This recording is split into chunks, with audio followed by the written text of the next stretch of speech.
Diz assim, em Romanos capítulo 1, versículo 16: Não me envergonho do evangelho, porque é o poder de Deus para a salvação de todo aquele que crê. Que maravilha!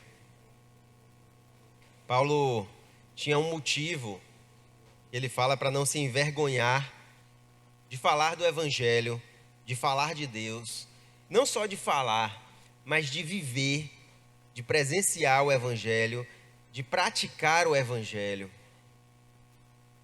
A palavra evangelho é boa nova, novidade. É aquela notícia boa, uma boa notícia que ele tinha para tratar. E a notícia boa de Paulo era Jesus, não é? E eu tenho certeza que todos nós temos motivos para não nos envergonhar do evangelho. O principal motivo que eu tinha quando era mais novo para não me envergonhar do evangelho é que aquele que se envergonhar de falar de Deus também, Jesus vai se envergonhar na frente do Pai. E aí você fala, não, mas já pensou? Jesus ter vergonha de falar de mim para o Pai, porque eu me envergonhei do evangelho aqui na terra? Não, de forma nenhuma. Alguns outros falam que não se envergonharia do evangelho porque jamais negariam a Cristo. Não, como é que eu posso negar Jesus, que eu amo tanto? Foi o que Pedro falou na noite da Santa Ceia. Ele diz, não, de jeito nenhum, mesmo que tirem a minha vida, eu não me negarei, eu não me envergonharei do evangelho. E na hora que o bicho pegou, ele negou 3 vezes. E aí o galo cantou e ele lembrou do que ele falou. Porque ele sim tinha o amor, mas ainda lhe faltava a fé. Agora Paulo vem e dá um motivo verdadeiro porque ele não se envergonha. Ele fala assim, porque o evangelho é o poder de Deus para a salvação de todo que nele crê. É isso aí. É o significado, é o motivo, o cerne, a essência do evangelho que Paulo acreditava. Ele dizia, isso que eu acredito é o próprio poder de Deus. E de novo, eu não estou falando só de falar do evangelho, eu também estou falando de viver o evangelho, de andar no evangelho, de ter o evangelho como filosofia de vida pessoal, falar, não, eu vou seguir os passos de Cristo, eu vou seguir o que a Bíblia ensina, e isso vai ser poder de Deus na minha vida. E Paulo entendia dessa forma. Então, na cabeça de Paulo, ele tinha em suas mãos, ou no seu coração, na sua mente, a arma mais poderosa de todo o universo. Porque ninguém é mais poderoso do que Deus. Não tinha para Paulo exército, ou guerreiro, ou cavalos, cavaleiros, ou arma futura como as nossas, nem bomba atômica, nem nenhuma arma especial que possa se comparar ao poder do evangelho. Porque Paulo dizia que o evangelho era o próprio poder de Deus. O próprio poder de Deus. E nada pode se comparar ao poder de Deus. Como eu posso fingir que eu não possuo um poder tão grande quanto esse? Como eu posso fingir que isso não faz diferença na minha vida? Como eu posso fazer de conta que eu vivo uma vida completamente natural, tendo tanto poder em minhas mãos, no meu entendimento?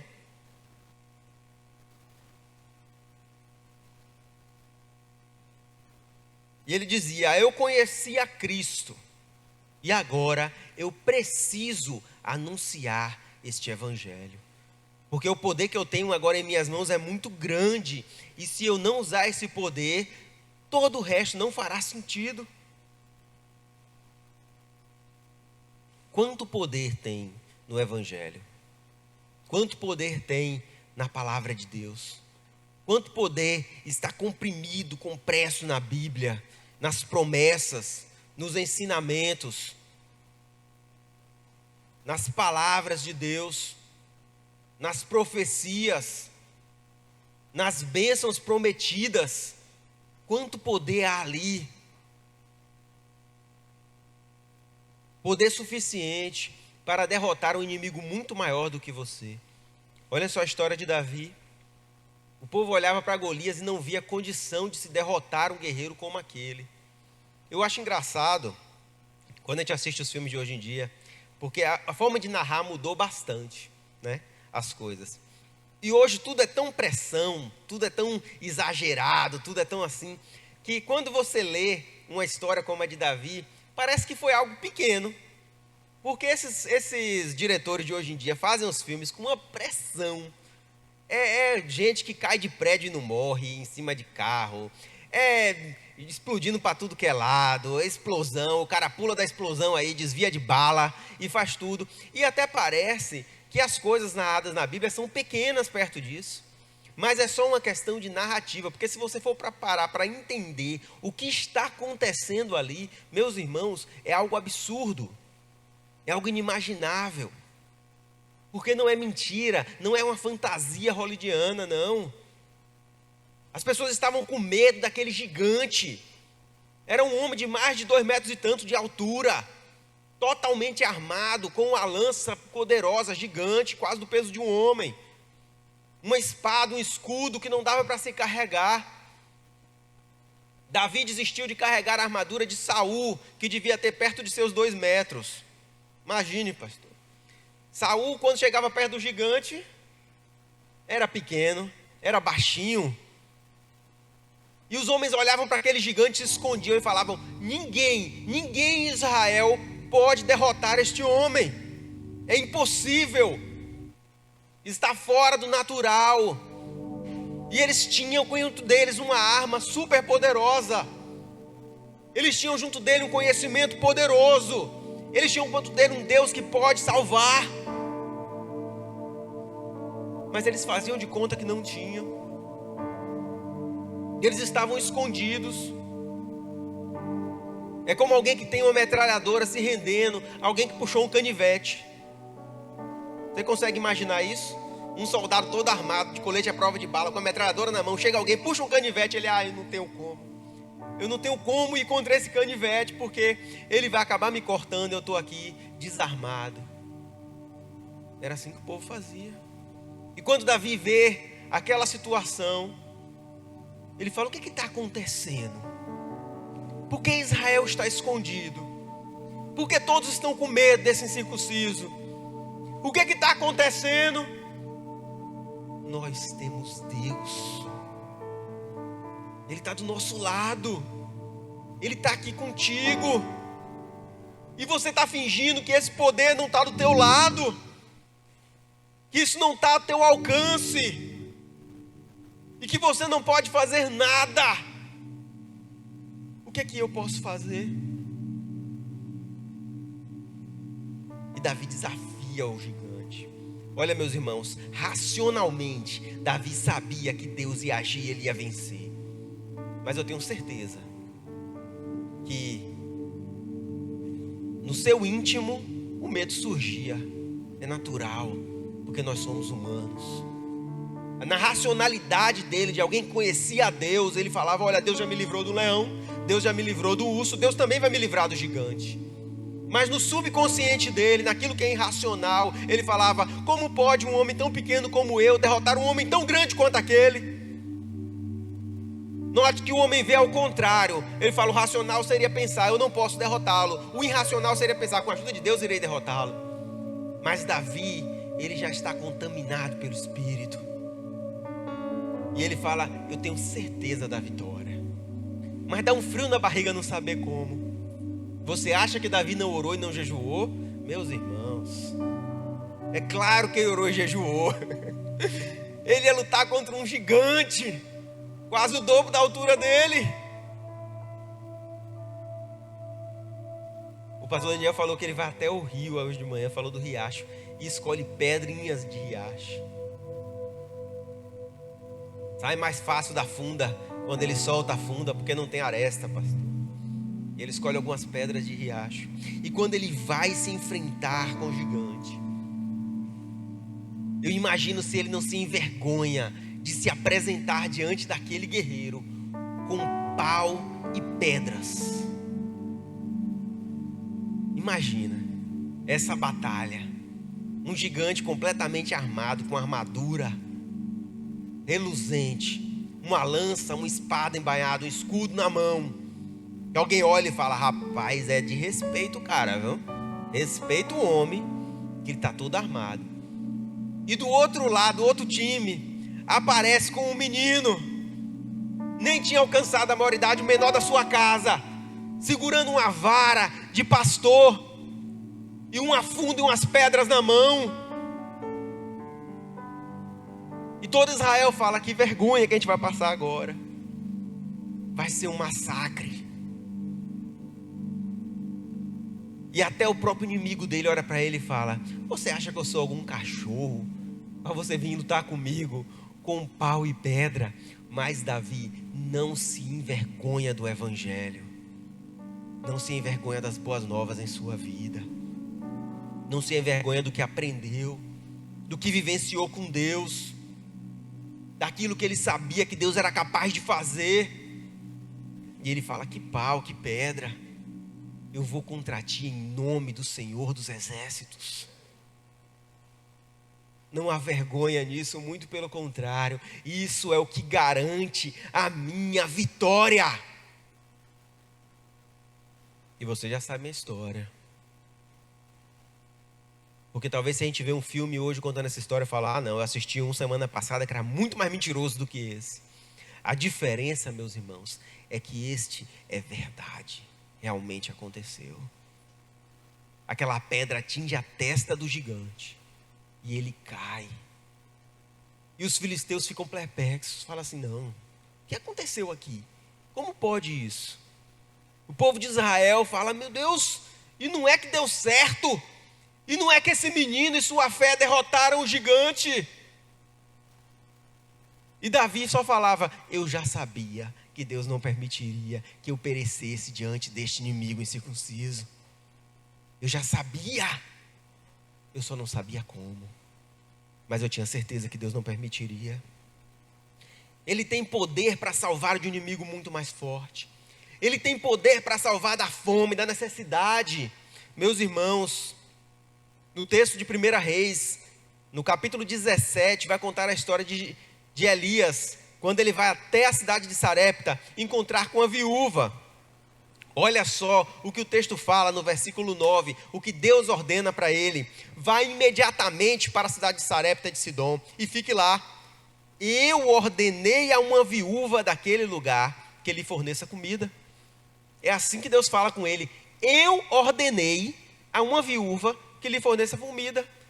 E o que é que o profeta faz? Fala: bom, se Deus me ordenou, ele deve ter chegado para a viúva mais rica de Sarepta e deve ter dito para me sustentar esse tempo. E foi para lá. E quando ele chegou lá e viu uma viúva, Deus falou: é essa daí que eu falei para ela fazer isso. E ele chegou para essa viúva e fala: me deu água para beber. E ela falou: vou buscar, meu senhor, água para você beber. E aí ele fala assim para ela: e também me traga algo para comer.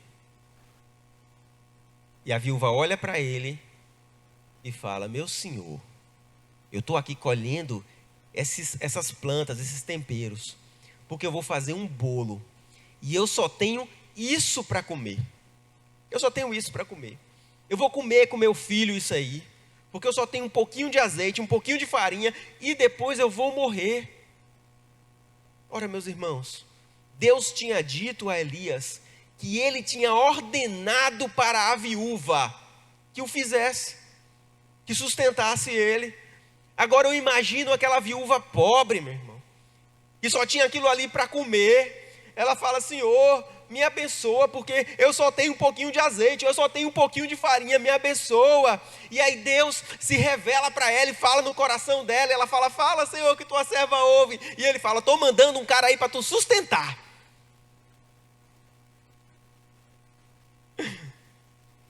Prova. Sustentar, Senhor. Eu não tenho perna nem para me levar mais. Ah, Senhor. E nós sabemos que foi assim que aconteceu, porque quando ele falou para ela, ela não virou para ele e falou assim: ô, eu não tenho não, viu? Foi assim que ela falou, não. Ela foi logo se justificando: olha, eu só tenho isso, ó. Eu sei que Deus mandou, mas olha como eu sou pequeno, olha, eu sei que Deus mandou, eu estou sabendo que eu estou toda errada, mas olha só, eu não tenho como dividir contigo, porque eu só tenho esse pouquinho. Nós vamos comer e depois vamos morrer. E o profeta falou para ela: faça primeiro um bolo para mim, e depois seja feito de acordo com o que tu falou, seja come e morre. Ah, meus irmãos, quanta fé aquela mulher teve que ter. E ela falou: Deus falou comigo, eu sabia que isso aconteceria. E ela prepara aquele bolo, meus irmãos, talvez com lágrimas no rosto, de alguém que fala: eu estou dando tudo que tenho, o restinho eu vou dar para o meu filho, e nós vamos morrer de fome. Mas ela aceitou aquilo que Deus falou no coração dela. Ela aceitou aquele homem profeta que trazia o evangelho na casa dela. E sabe o que aconteceu? O azeite não acabava, a farinha não acabava. Este Deus tem poder para suprir, Ele é fonte inesgotável de provisão. De onde está vindo o alimento de hoje? E o de amanhã de onde virá? Não sei, caiu do céu igual maná. Mas tem, e amanhã não tem mais. E no outro dia quando acorda, e agora tem. Mas e para amanhã? Amanhã não tem mais. E ela abria a panela, olhava para a vasilhazinha e o azeite estava lá embaixo. Eu acho que ela botava a tampa em cima, eu não quero nem ver. No outro dia abria, será que dá para hoje? Faz outro pão, olhava, vixe, sobrou pouquinho de nada, mas vai guardar. E no outro dia, e no outro dia, e no outro dia, e aquela provisão vai vindo, e você pensa: agora acabou, agora não dá mais, agora não consigo mais, agora está no meu limite. E no outro dia tem um novo limite, no outro dia um novo limite, no novo dia outro novo limite. E passa-se meses. E eles comem daquele pouco de azeite e daquela pouca farinha. E não acaba. Porque Deus tem poder. Agora eu pergunto, meus irmãos, a vergonha que ela teve para adentrar com aquele homem na casa dela. Não tinha nada. Você acha que uma pessoa que não tinha mais comida, não tinha vendido o resto das coisas? No desespero, ela não tinha vendido sua mesa, sua cama. Se ela não tinha nem mais comida, o que era o resto do que valia? Até o cachorro ela tinha comido. E a vergonha de aceitá-lo em sua casa e de reconhecer o quão pequeno era.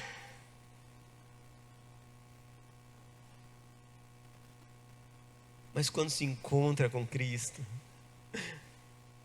a vergonha vai. Eu acho interessante isso na Bíblia. As pessoas que se encontram com Cristo perdem a vergonha completamente. Vocês já perceberam? A mulher encontra-se com Cristo, a samaritana no poço. Ela tinha tido 5 maridos naquela época, era uma vergonha um absurdo desse. Hoje, infelizmente, tem muita mulher que já teve uns 5, 6 maridos. E homem que já teve umas 10 mulheres, nunca viu um negócio desse, uma loucura. Mas naquela era, porque era uma coisa de muita vergonha. Ela se encontra com Cristo. E ela tem vergonha do passado dela. Mas Jesus fala para ela: falaste bem, não tem marido, porque já tivesse 5, e o que tu está agora não é teu, né? Meus irmãos, isso é um motivo de vergonha. Ela estava morando com um homem que não era marido dela, ela já teve 5. Mas a palavra de Deus diz que depois de se encontrar com Cristo, ela vai pela cidade toda e diz: olha, apareceu um homem que contou toda a minha história assim, assim, assim, viu? Não seria esse o escolhido? Não é esse o Filho de Deus? E a vergonha foi embora. A vergonha foi embora. Porque o encontro com Deus a transformou. Nós tivemos aqui semana passada o pastor contando o seu testemunho. E ele fala de quando ele era um drogado. E não há nenhuma vergonha nisso. Em qualquer outra profissão, em qualquer outro lugar, um homem de sucesso teria vergonha de dizer esse passado. Mas não aqui na presença do Senhor. Porque o Evangelho traz liberdade, libertação. E ele pode dizer: eu era assim. O pior deles, o menor deles. E olha o que Deus fez por mim. Estava lá aquela viúva, pobre, não tinha nem o que comer. Mas olha o que Deus faz por ela. Todos passam fome naquela época, menos a viúva, onde Elias estava em sua casa, porque no seu balde não acabava o azeite. Oh, glória! Não acabava, meu irmão. Como se pode se envergonhar do Evangelho? O Evangelho tem poder para salvar de chamas ardentes. Quando o rei decreta que aqueles que não se curvassem, aqueles que não o adorassem, quando tocado um instrumento, iam ser jogados na fornalha ardente. Sadraque, Mesaque e Abidnego já sabiam que eles estavam condenados. Condenados pelo homem. E para alguém condenado, meus irmãos, muitas coisas perdem o sentido. Imagina a situação de alguém que está condenado, desiludido, por decreto de homens, seja um laudo médico, seja uma ordem de um juiz, condenado, já era, não tem jeito, é definitivo. E ele fala: olha, vocês foram condenados à morte. Pessoas são condenadas à morte, talvez por lado dos médicos, quando diz: oh, você só tem um mês de vida, só tem uma semana de vida. Olha, você tem pouco tempo de vida, essa doença que você tem não tem jeito. Da mesma forma, eles foram condenados, eles vão ser lançados na fogueira. E o rei assinou, e o rei carimbou, e não há mais saída. Não há a quem recorrer. E quando chega a um ponto onde não há a quem recorrer, eles recorrem a Deus. E falam: se Ele quiser, Ele nos salvará da fornalha ardente. Mas como se pode salvar de uma condenação já assinada? Às vezes, algo incrível acontece. E às vezes é apenas um milagre. Apenas um milagre.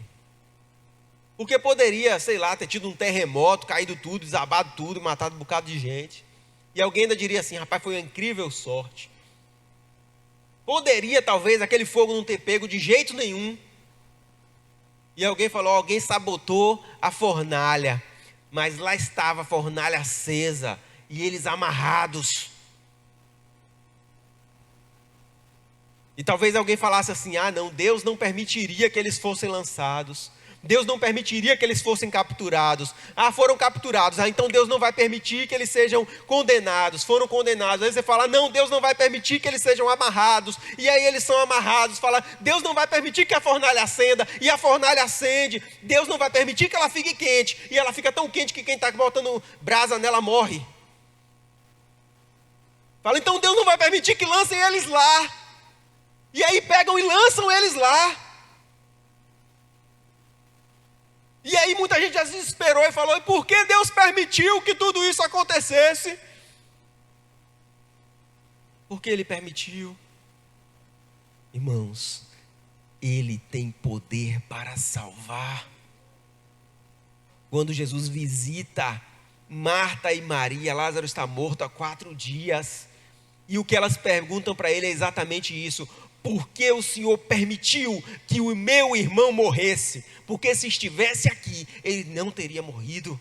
Por que foi permitido? Por que permitiu que chegássemos a tal ponto? Não importa o que aconteceu, Ele tem poder para salvar. E lá estava Cristo, junto a Lázaro. E lá estava Cristo, junto a Sadraque, Mesaque e Abidnego, dentro da fornalha. E o rei fala: lançamos 3 homens, mas 4 passeiam na fornalha. Oh, o rei não sabia, mas ele tem poder para salvar. Meus irmãos, até da fornalha ardente. Era um treinamento talvez para salvar do inferno. Porque aquela fornalha não era mais quente do que o inferno. Apesar de quem fosse lançar ele lá morreu pelo calor da fornalha. Cristo estava lá, passeando na fornalha, onde todos falavam, ele não vai permitir, ele não vai permitir. Lá ele esperava, tranquilo, com a certeza do poder nas suas mãos. Quantas vezes Jesus não faz isso? Com Lázaro, com a filha do centurião, alguém chega e fala, olha só, você não tem vergonha de estar incomodando o mestre? A tua filha já morreu, pare de incomodar o mestre. E os olhos de Jairo cruzam com os olhos de Cristo. Eu imagino alguém que recebeu a notícia que sua filha morreu.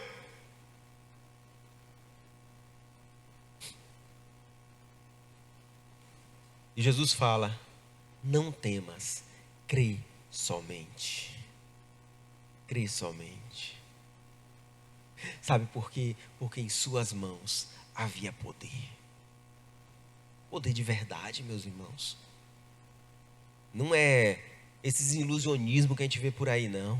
Não é esse remédio que talvez dê certo, talvez dê errado, não, pastor. Não é esse teste que tem 90% de chance de dar certo e 10% de chance de, na verdade, o teste deu errado. Aí quando fizer outro vai descobrir que não era bem assim. Não é essa vacina que quando você toma, você fala, talvez eu esteja imunizado, talvez eu não esteja imunizado, mas talvez se vier a doença sobre mim, será mais e menos fraca assim do que seria se não tivesse tomado, ou talvez ela seja 10% mais fraca, e aí já seja um pouquinho, e talvez eu não morresse se eu tomasse, mas se eu não tomar eu vou morrer. Não, é poder de verdade para salvar, para dizer, pronto, acabou, você está livre.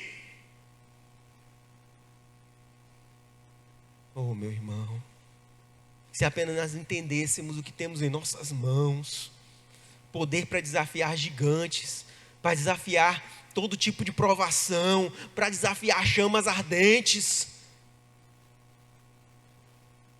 e dizer, se for da vontade dele, ele nos salvará, mas de uma forma ou de outra, ele continua sendo Deus. De uma forma ou de outra, hoje mesmo andaremos com Cristo, seja na fornalha ou seja no céu. Quem dera fosse no céu, porque o céu é muito melhor do que a fornalha, mas às vezes tem que ser na fornalha, para que os outros vejam e digam, quem é este quarto homem da fornalha? Quem passeia contigo nos momentos mais difíceis, na aflição, onde parece que tudo está perdido. Eu entendo porque eles esperavam um Cristo guerreiro, um Cristo rei, conforme os homens. Porque eles tinham visto Moisés, tinham visto Gideão, eles viram Samuel, eles viram Davi. Olha só, eles viram Elias e Eliseu, homens com poder nas mãos. E agora viria o próprio Filho de Deus. E tinha um vácuo de poder em Israel. Porque Israel não estava sendo governado por uma pessoa de Israel. E quando eu falo Israel, não estou falando Israel e Judá separado, mas os dois juntos. Um reino só. Estavam sendo governados por Roma. E eles esperavam alguém para tomar o poder. Mas Cristo não precisa tomar o poder, porque Ele já tem todo o poder. E alguém que já tem todo o poder, que estava à destra do Pai, Ele não vem aqui, olha para o poder dos homens e fala, eu desejo esse poder. Nossa, como é bom ter poder. Vou mandar nesse povo todo. O que é isso para Jesus? O que é isso para Jesus? Ele manda nas estrelas. É nisso que Ele manda.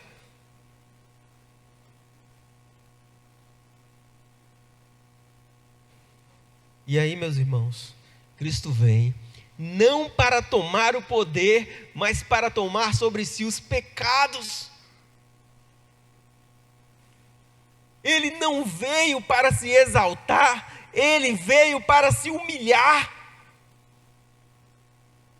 Nem precisava ter vindo, porque eu creio que Ele tinha poder para salvar de lá mesmo. Mas Ele queria cumprir a sua palavra. Ele veio por zelo, por amor. Leva um paralítico até Ele, porque Ele também tem poder para salvar do próprio inferno. Coloca um paralítico na frente dele, todos esperam que Jesus o salve da paralisia, cure suas pernas. E Jesus fala: perdoados estão os seus pecados. Como é glorioso esse Jesus. Porque às vezes nós pensamos que nossas pernas precisam ser salvas, que nossos olhos precisam ser salvos, que nossas mãos precisam ser salvas, e tudo isso é bênção, meus irmãos. Mas o que realmente precisa ser salvo é a nossa alma. E ele olha para aquele homem, e Jesus vê o que aquele homem mais precisa. O que ele mais precisa. Porque nós olhamos para nós mesmos e falamos: nós precisamos disso, ou precisamos daquilo, mas isso não é na verdade o que mais precisamos. Quem sabe o que mais precisamos é Deus. Ele fala: bem sei o pensamento que tenho a vosso respeito, pensamento de bem, para lhe dar os fins que vocês desejam.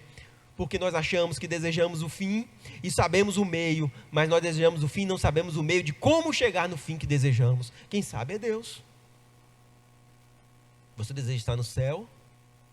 Você deseja se encontrar com Ele? Qual meio você utilizará para isso? Você nem sabe. Porque é Ele que entrega. Ele é a ponte, Ele é o princípio, o fim, o alfa, o ômega. Ele é o meio, por Ele, para Ele, através dEle. E Jesus fala: e para que saibam que há poder, levanta e anda.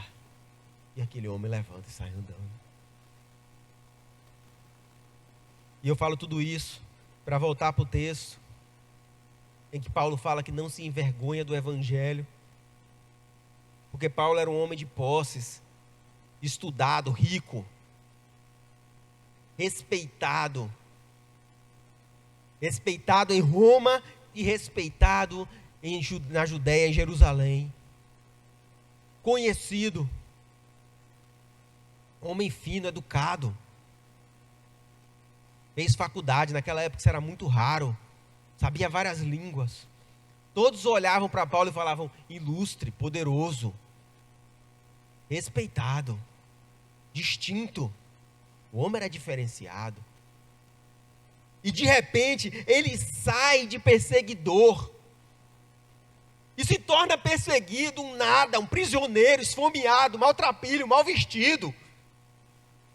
Tiram-se a liberdade dele de ir e vir. Apanha direto, é humilhado, tem que ficar se escondendo. E ele fala assim: eu encontrei a liberdade. Esse homem só pode estar doido.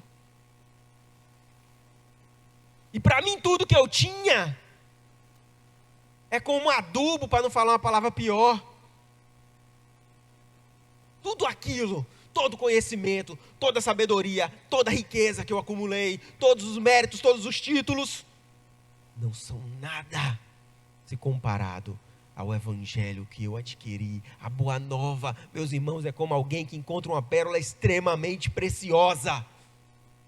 E ele fala: eu estou perdendo minha vida, que eu não sabia que esse negócio existia. E vende tudo o que tem. Paulo é exatamente assim. Pode parar para pensar, pastor.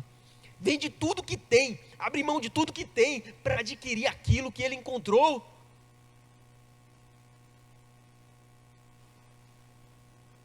E depois vai lá e compra.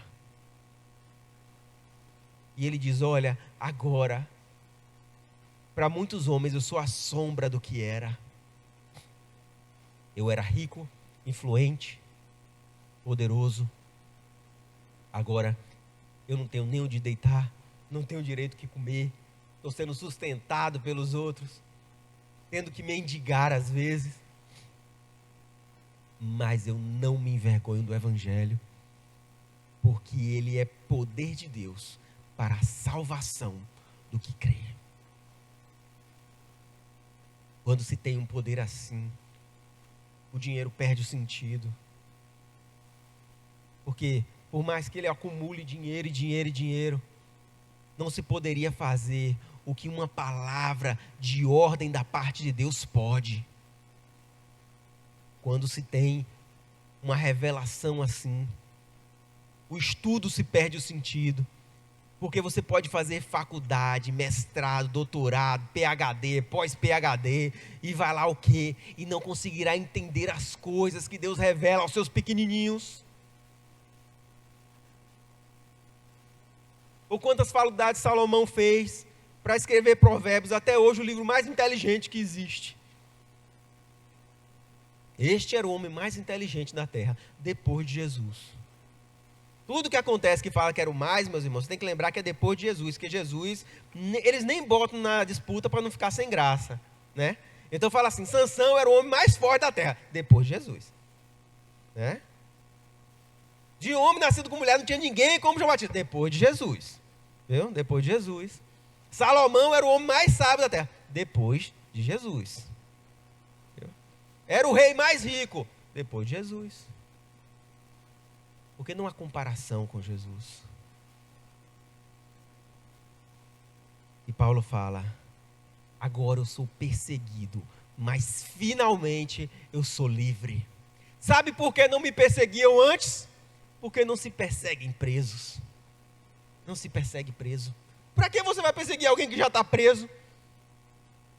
Preso pelos seus desejos, preso pelo seu dinheiro, preso pelo seu status, preso pela religiosidade que ele tinha, preso pelos ensinamentos que enfiaram na cabeça dele. Quem o perseguiria se ele já estava preso?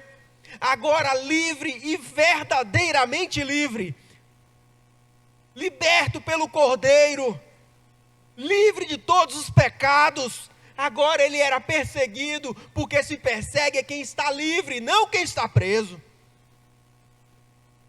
E ele fala, agora que eu sou perseguido, verdadeiramente eu sou livre. Livre, livre o suficiente para ser perseguido. Que maravilha encontrar com Cristo. E quem é essa boa nova de Paulo? Só para a gente terminar. É Jesus. Jesus vem à terra, como eu disse, não para tomar o poder. Ele vem aqui para apagar uma vergonha que era minha e que era tua. Meus irmãos, quem aqui teria coragem de confessar os seus piores pecados? Alguém? Alguém teria coragem de confessar os seus piores pecados? Aqueles pecados que nos envergonham. E só nós e Deus sabemos que nós cometemos. E não tínhamos coragem de falar sobre eles, de tão terríveis que são. Quem tem coragem de confessar os pecados, os mais obscuros, que alguém que olha para a tua cara limpa não sabe que tu seria capaz de fazer aquilo, mas você fez e se arrepende até hoje. E Jesus, ele tomou de você o pecado e falou, olha, está vendo isso aqui? Fui eu. Por que ele fez isso? Está vendo isso aqui que te envergonha tanto? Não, não foi você não, deixa comigo. É comigo. Aquele homem era santo. Ele era muito mais do que um homem, ele era o próprio Deus. No princípio ele estava com Deus, e no final ele estará com Deus, porque ele tomou sobre si as nossas dores, os nossos pecados mais humilhantes, as maiores vergonhas que teríamos que passar, e ele levou como se fosse dele e apresentou diante do Pai. Como poderia Jesus, que conviveu milênios, o tempo infindável, porque não tem como contar o início, junto de Deus, cometer um pecado? É impossível, porque Ele e Deus estavam tão juntos que são um só, e a sua natureza é avessa ao pecado. Pecar para Deus é como se um homem quisesse se alimentar de uma coisa que é impossível para o homem se alimentar. Ele fala assim, agora em diante eu vou me alimentar só de grama. Não é natural para um homem.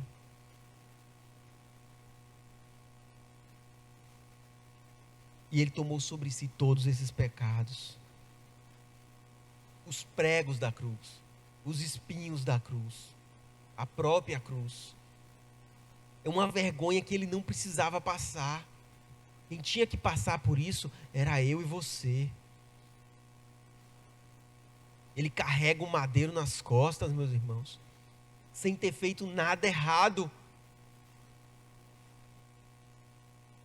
E colocam ele numa montanha chamada Caveira e prendem ele num pedaço de pau, pregam as suas mãos com pregos que tinham os nossos nomes, porque fui eu e você que pecamos e que estávamos separados de Deus. Você entende quão absurdo é sentir vergonha do Evangelho? Porque tudo isso era um motivo de grande vergonha a nós que não somos nada. Imagine ele, que era como Deus. E agora, lotado de pecados, Deus não tem outra saída para que se cumpra a sua palavra, não por falta de poder, mas por zelo de sua palavra. Ele não tem outra saída a não ser lançá-lo no inferno. Mas o inferno não pode conter Jesus. Sabe por quê? Porque apesar de todo o pecado que ele levou sobre si, apesar de todas as enfermidades que ele levou sobre si, apesar de toda a humilhação, toda a vergonha que ele levou sobre si, mesmo no inferno, ele tem poder para salvar. Mesmo ali, mesmo no ponto mais baixo, o seu poder não pode ser medido. Ele prega e salva a gente que já estava condenado no inferno, pastor. Esse é Jesus. Imagine que esperança tinha quem lá estava. Nenhuma. Mas é lá mesmo que ele vai, onde Jesus passa, as pessoas se transformam, até no inferno. Ele passou lá, as pessoas se transformaram. Ele volta vitorioso, porque o inferno não pode conter o poder em suas mãos. É esse poder que ele nos entrega.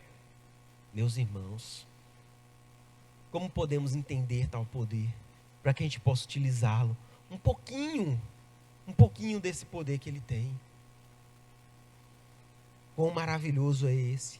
E além de poder para salvar a si mesmo, ele também tem poder para salvar todo o que crê. E era aí que Paulo se baseava. Ele falava, ele tem poder para salvar todo o que crê. Eu queria que vocês se colocassem de pé.